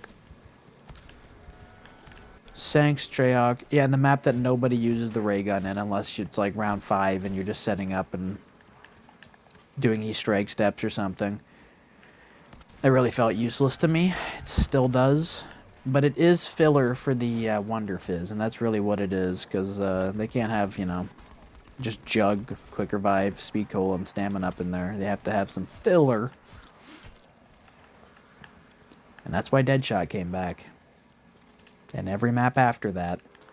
It was only in Mob of the Dead and Origins, right? I think it was the only 2 maps that Deadshot is in Black Ops 2. Unless it's in a Grief Mode map that I don't remember. Probably is. Like, it being on Mob of the Dead over Mule Kick or PhD is just a joke, dude. And that's why they did it. They were in the business of pretty much laughing in our face at that time. They knew how bad we all wanted PhD Flopper, and they were going to do everything in their power not to give it to us. Didn't matter how bad we begged for it. We could sit there and, please, mister, please. Sorry, you want this perk? Can't do it for you, but we can give you Deadshot Daiquiri.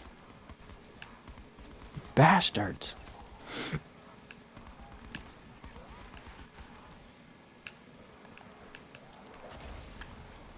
And it's the same thing with Buried. You almost don't load...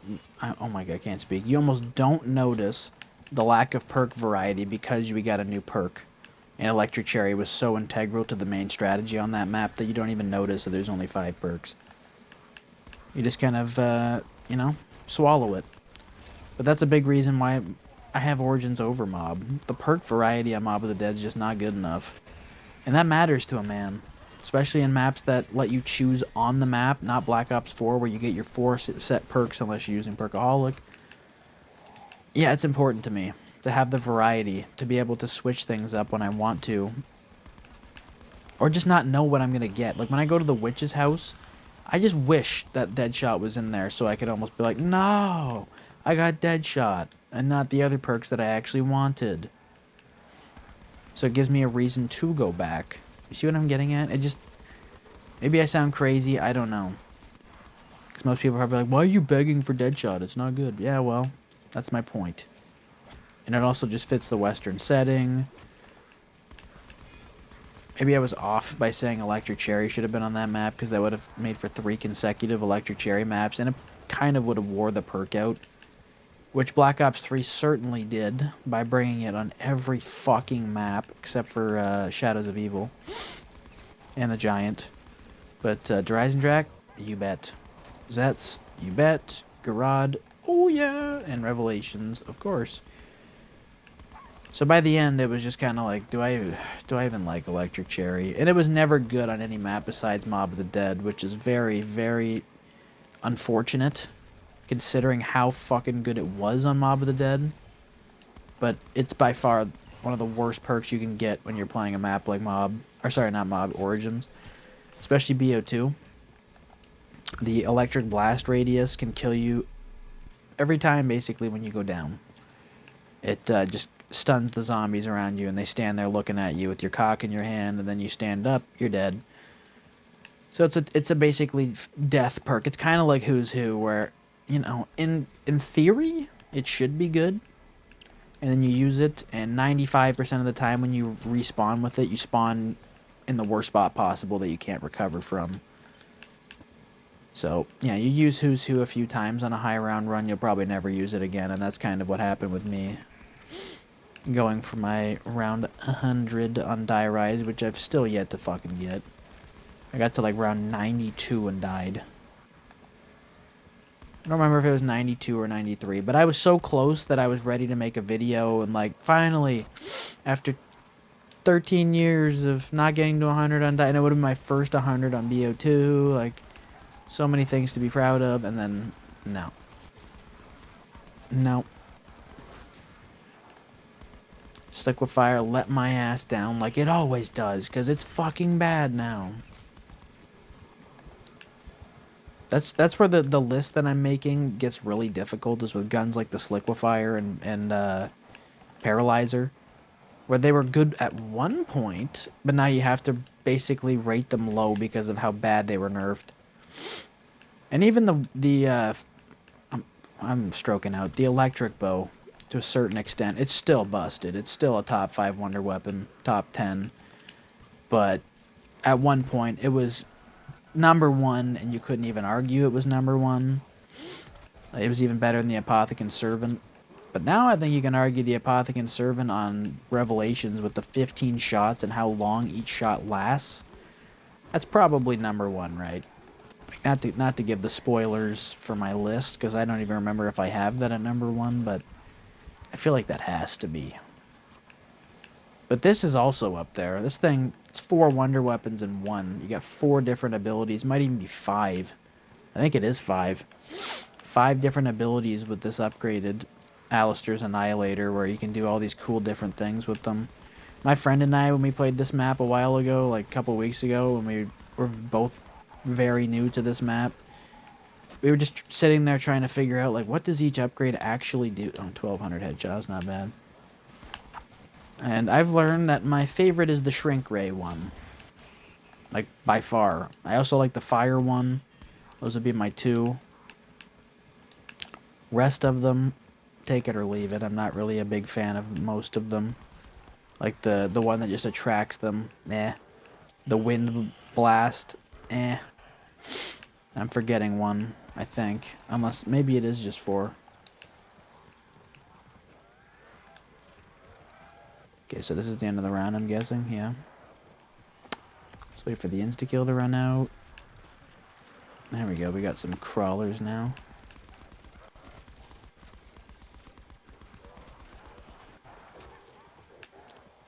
Bro. These fucking catalysts, like, they ruin everything. Come here, catalyst. Annoying. Alright. What? Oh, I was gonna say, is he getting hit by a zombie or a crawler? And these zombies are gonna take a million knives because the catalyst was near them. So their health goes up to, like, infinite, which is fun. Look at this. Look at this! Bro. My knife button's gonna be broken after this game. I'm afraid to shoot any of them to weaken them. That would be the best course of action. That's why the ray gun was like the go-to gun on Classified, and I tried to take advantage of that as much as I could until I died on like round 67 because I was getting too like needy. I was trying too hard to try and get the Bowie knife kills. I got cornered mid-round. That's why I'm just waiting till the end of rounds now, because you try and do this mid-round, it doesn't seem too hard. Holy shit, dude. This is actually absurd. Look at this. Like, that is so fucked up on so many levels. So by 50, I should have gold. I should. But we're already at an hour and 33 minutes. This might even go over 2 hours, man. Whatever. Whatever. Just more footage to go back and watch someday and be like, look at me when I was still a goofball. Oh my goodness gracious. Oh, I need to buy ammo. I didn't even realize that. Get out of my way, get out of my way, get out of my way. Oh shit. Oh, I'm cooked. Where am I even stuck right now? Bro, where am I stuck?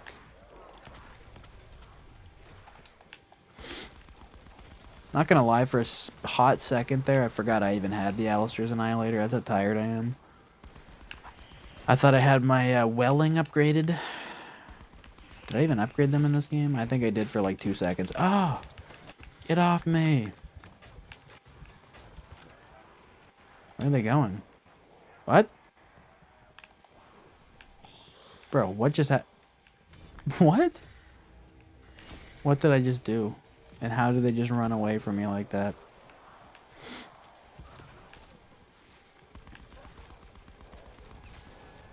I mean, I'm not going to complain because it probably shaved my butt, but it's not really what I was expecting.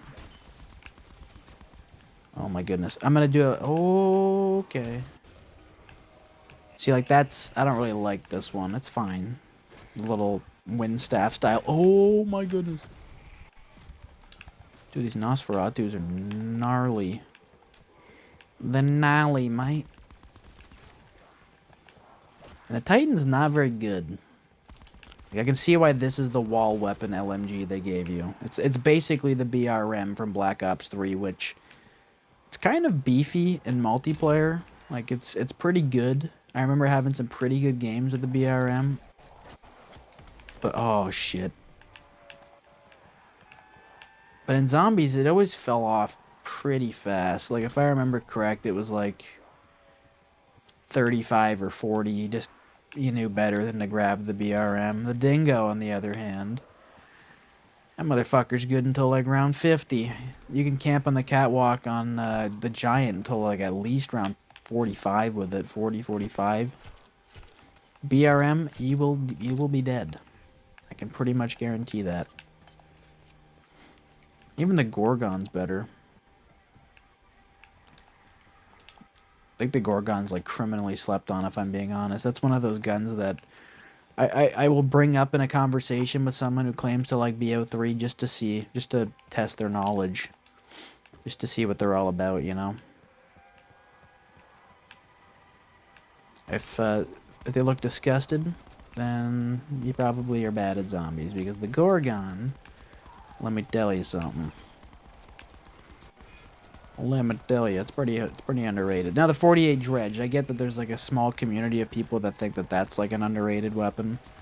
I totally disagree. I think the 48 Dredge is awful, but that's why I love life. We can all have different opinions, and no one's is right or wrong. It's just that, an opinion. But sometimes people are just objectively wrong. Like, let's be honest. If somebody came up to me and told me the M14 was better than the M16 in their mind, they're crazy. It's like, come on. Or if they say the ray gun is just 10 times better than the thunder gun, I'd be like, guys, what are we doing here? Like, what are we doing here? We all know it's not. But that used to be the I'm stroking out. Spit it out, retard. That used to be the common thing to say, especially in public matches where I got my feet wet playing zombies. That's such a weird term. Got my feet wet. That's where I got, you know, a lot of my knowledge from zombies was playing public matches in 2011 and 12 on maps that I'd never played before. And then learning information, going and playing solo, tweaking to my own strategy, and then that's how I got to where I'm at today, if I'm being honest with you. I've never been a big pubs guy in zombies. I'd be the first to admit it. I hate these catalysts so much. You have no idea how much I hate them. But basically since 2010, yeah, I haven't played public matches in zombies at all. I just don't find them very fun. I find the people in them to be obnoxious, and for the most part, they're looking to troll nowadays. Nobody's actually looking to have a good game or have fun, and anytime I've played with my friends online, we just go to troll, and I kind of feel guilty about it, thinking of, like, Mob of the Dead, people are trying to do the plane steps, we're just reviving them. I kind of feel guilty about it, but at the same time, have a little bit of fun, right? It's the shit on, what's it called, Shangri-La that pisses me off, when you have to all stand on the same pad at the same time. That gets annoying. Ooh. And good luck getting your teammates to all stand there at the same time. Without mics, it will never happen. So that's one of those must-play solo matches, or maps, basically, where you're playing with friends, you're probably not... well, friends is one thing, but if you're playing online, you're absolutely screwed.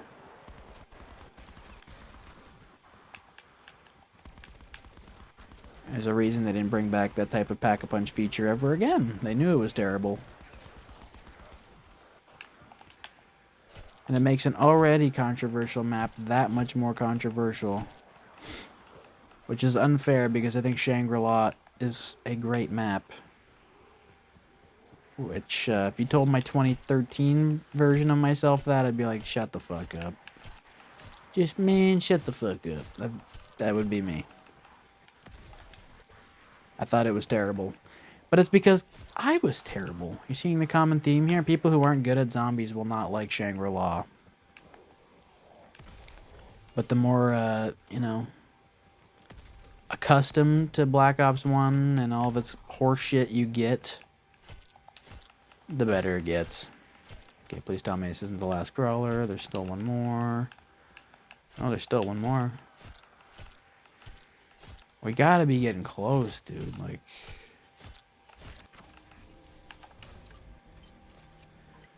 we gotta be getting there, right? Hour and 40 minutes. My throat hurts so bad. But we got 4 rounds. And hopefully I get those kills in the 4 rounds. If not, damn it. I need to buy ammo again. Am I ever gonna get a max ammo? Probably not.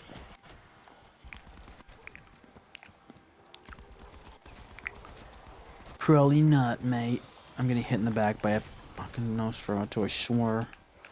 I swear, you're gonna see me lose my mind. All because the Nosferatu's annoying as ballsacks. Okay, you just need to... you just need to get the fuck out of my face. All of you. How did I get through there? We will never know. No max ammo? Come to daddy? No? Unbelievable. I'm gonna have to buy more ammo and go buy another shield. Alright.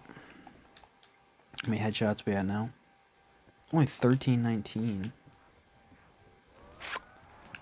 Not good enough, my friend. Not good enough. Yo, there was a knife kill real quick. Oh my goodness. They just spawn everywhere in this game. Even on casual.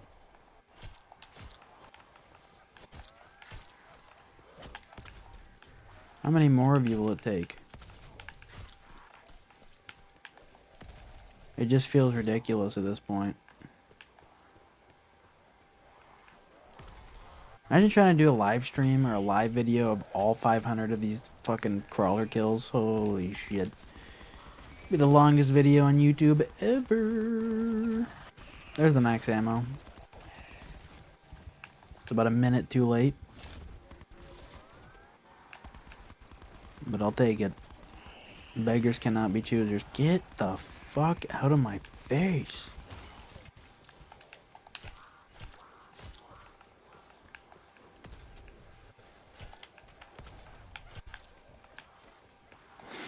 Like, dude,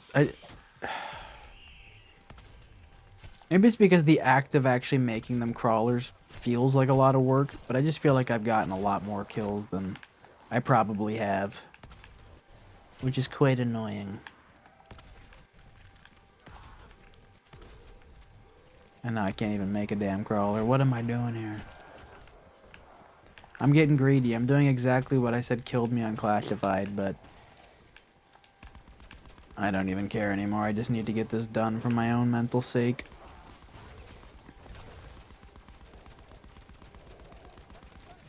Dude, that werewolf's eating bullets, bro.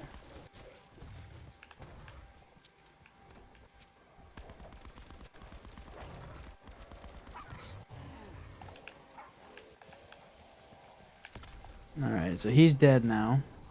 It's about time. That catalyst is dead. I don't think I'm going to be able to make any crawlers here. That's so dumb.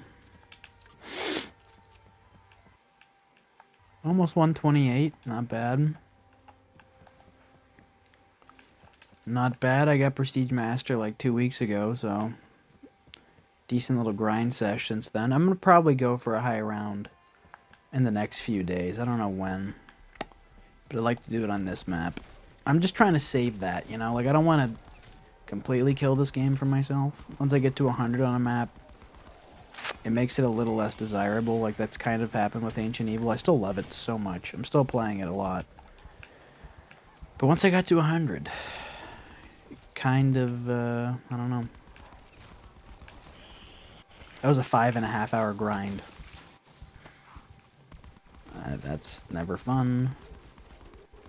I thought it was going to be faster until I remembered, oh, that's right, there's no boss rounds. So yeah, 5.5, it's pretty fast actually on a map with no boss rounds. Like Mob of the Dead, in comparison, I think it's like 10.5 to 12 hours uncommon. Commonly. Dude, these fucking Nosferatus are so annoying.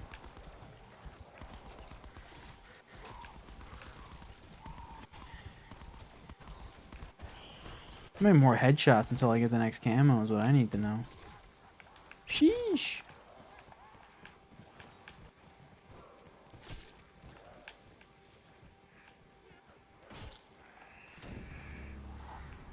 Am I permanently have an insta-kill? This is the longest insta-kill I've ever had in my life. Guys, I'm scared. I can't make crawlers with an insta-kill. Guys, why is this insta-kill staying? Someone answer me. Oh, there we go. It's finally disappearing. It's about bloody time. And hit your shots, that'll help. Stop running in the way of my shots.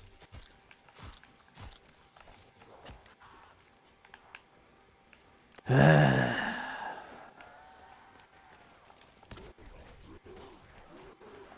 we go. We got a bunch of crawlers now. Oh.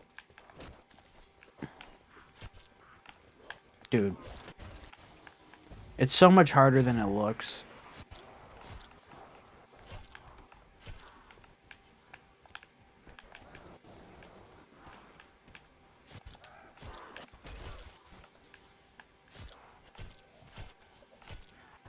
There's no way I'm not getting close. Like, I refuse to believe it.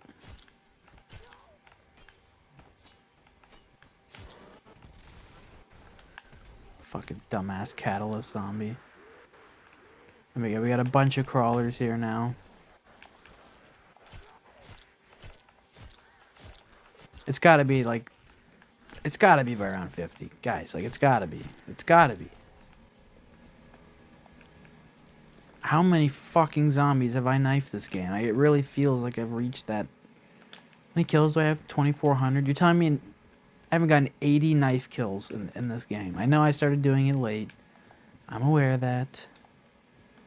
We have to be within 10 by now. Like, we have to be real close.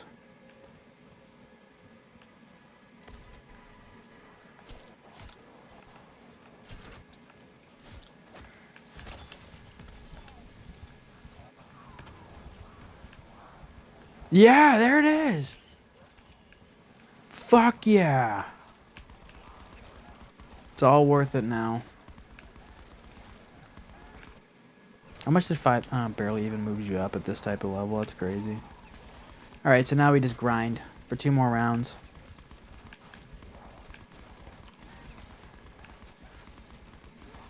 And then that's it. I did my ultimate goal. I got the fucking bane of my existence done. Next is the welling and the fucking piece of shit other starting weapon there. I forget what it's called. The semi-automatic rifle. I can't wait. Cannot wait to do that. But the Bowie knife. I use it a lot. It's nice to have that gold finally.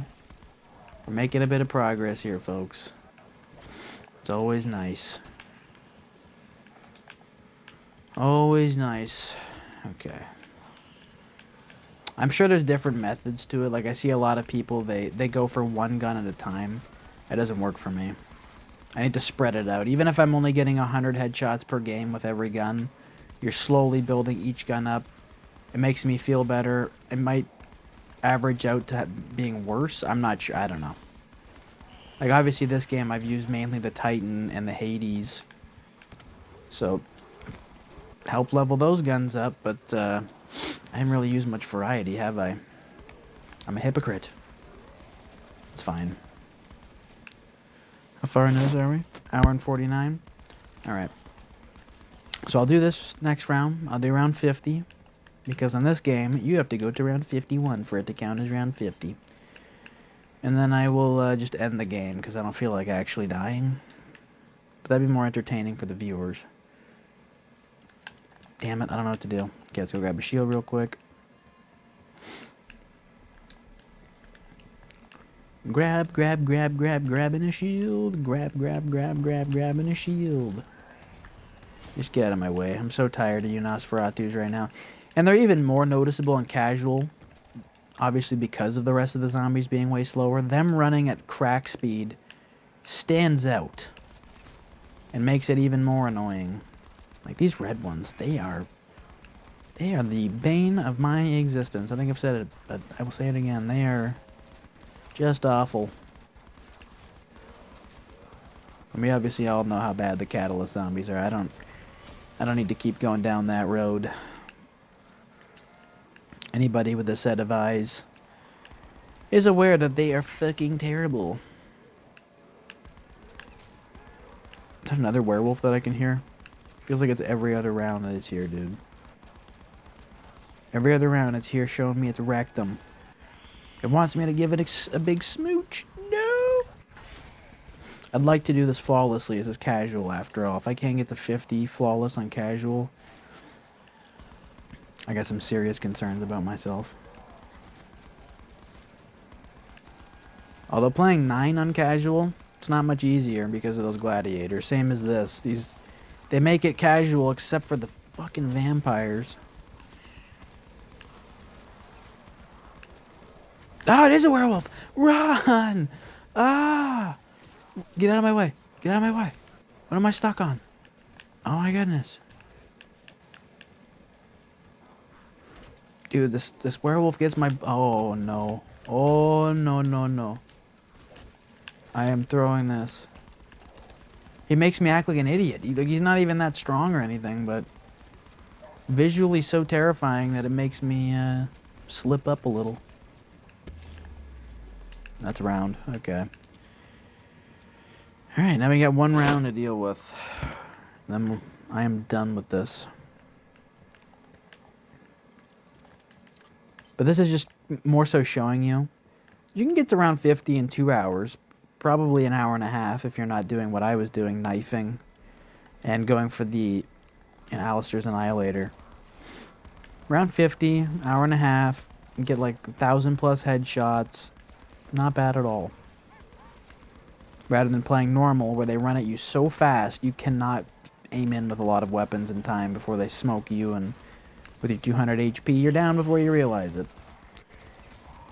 And for any of you, I can't even speak right now. For any of those people out there wondering, the 200 HP system thing, 200 was what you had in Black Ops 1 and 2, and World at War.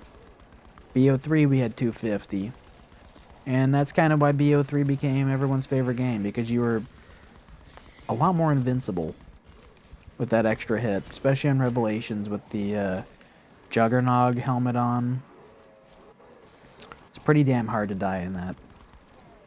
So playing on casual, it's basically like playing Black Ops 3, except the zombies aren't quite as fast. But they were nowhere near this quick in BO3, like nowhere near as fast as the normal zombies in this game. It's not even a contest. They just decided in this game, we're going to make them unplayable on the high rounds. So you have to pretty much camp. If you want any chance of getting to a decent round, you're going to have to camp your nutsack off. And then, you know, feel guilty about it afterwards. It's like post-nut clarity. You get to a high round, you're like, but I camped to get there. Oh shit, I'm going down. See, that's the best one. Right there. That's the shrinkage. Shrinkage! Fuck it. Wait, how much longer? Yeah, so I'm gonna go till 2 hour mark. So if I have to go another round or two, whatever. I've just never had a 2 hour live stream or live video on my channel. And I want to make it happen. This can be the first of hopefully many. I was just in a chatty mood tonight, and it turned out that this was the best thing to do. Just sit here, ramble, talk about shit that has some correlation in some cases, but in other cases zero correlation to what I'm actually doing. How many headshots? 1,500. Okay. I can kind of just chill on the headshot front. I will just do this real quick. Oh, shit. Yeah, we'll just use this for the last round. Last few rounds. Yes, there's the shrinkage one. Shrinkage! Mini meat. Mini meat. I'm getting hit in the back. I don't like it. I don't like it. I'm being hit from somewhere. And this fire one's my second favorite. This is pretty damn cool, dude. It just takes a while to kill them. It's not the fastest wonder weapon, but it's got a lot of ammo. You're not going to hear me complaining about, it takes too long to kill them. It slows them down, at least. Other wonder weapons that take a long-ass time to kill you, you're probably already dead by the time it, like the jet gun. GG, bruh. G fucking G. Okay, I kind of feel like spicing it up and going to hit the box all the way in the forest. That'd be a good way to die, wouldn't it? Let's do it. Let's fucking do it. And my shield's getting weak. This is how you do it. This is how you do. Okay, Bowie knife. We already have that. I forgot what was there for a second. Just ignore my zone outs. The Koshka's pretty good. I'm gonna be honest. Let me grab the Koshka real quick. If I don't get anything good from the box, I'll just upgrade this real quick for the lulls, even though I'm not gonna play much longer. Stingray. La la la la la. Stingray is so bad, and because it's not a base weapon, you don't need to use it. The Koshka is, though, so I could always use a couple free headshots. Even if it's only like 20. Still more headshots than I had before, isn't it? Oh, okay, take it. It's definitely a fun sniper. I almost said shotgun. Oh, yeah, we're tired. We're tired here. That was round? Bruh.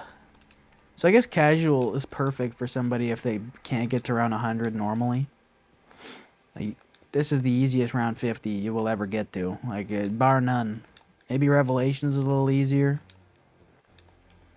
Even then, though. Yeah, you know what? Revelations is still easier than this because you don't have to deal with Nosferatus and werewolves. The Panzer on that map, take them down in 2 seconds if you're using the, oh my goodness. If you're using a Thundergun. And the Apothecary Servant obviously just does work. You barely have to move on that map. This map, even when you camp, you gotta stay on your toes, bruh. Okay. No scope. Oh, I got him. Dude, they're like 3 shots, too, with the sniper. Why? Who decided these terrible choices?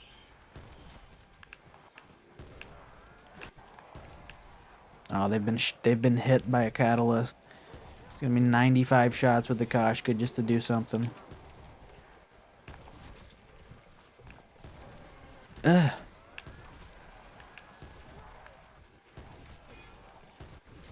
Headshot. Headshots for days. I don't think you can get a triple headshot.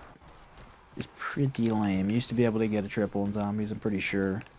Not a quad, though. Quad was never allowed. They're like, don't push your luck. You guys want to do quad feeds, you go play bots. Not zombies.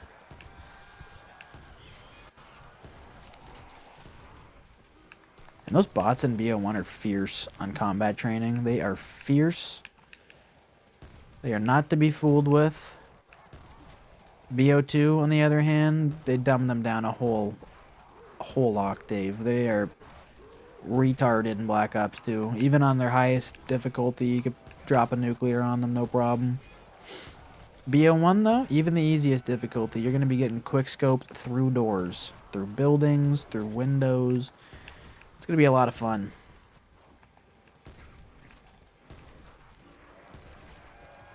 Right, I'm not going to do this too much longer. I just really wanted to get a few headshots with the Koshka.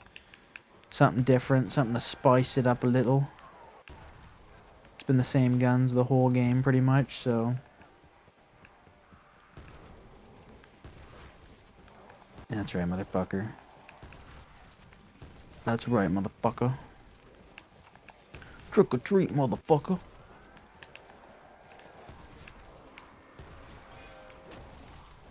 Uh-oh. Oh, there we go. Leveled up the Koshka. So it wasn't all for nothing. I didn't get a new camo, but I did level it up, so that's something. That's all we're trying to do here. Gradually level things up.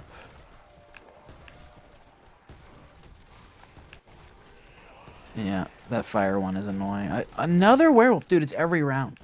It's literally every round now. Like, at a certain point, what do you want from me, dude? I've killed all of your brothers. Just leave.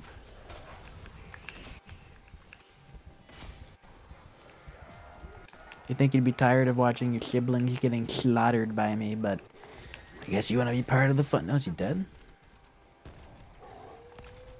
Should be. I don't know how many shots a motherfucker takes, but clearly a lot. Now he's dead. See what I get from the fire sale. Probably nothing worth upgrading, but you never know. Let's see. The garrison. Alright, that's round. That is where we'll end it, folks. So, round 52 on casual. Just messing around. Getting some headshots. Doing my thing. Had a fun time, though. That was good. So, I hope you guys enjoyed that, because I had a good time. And I will be back to talk about other zombie stuff and make other videos in the next little while. So, take care. Have a good day, wherever you are. I will be back. I didn't mean to quote Arnold, by the way, but I will be back. See ya!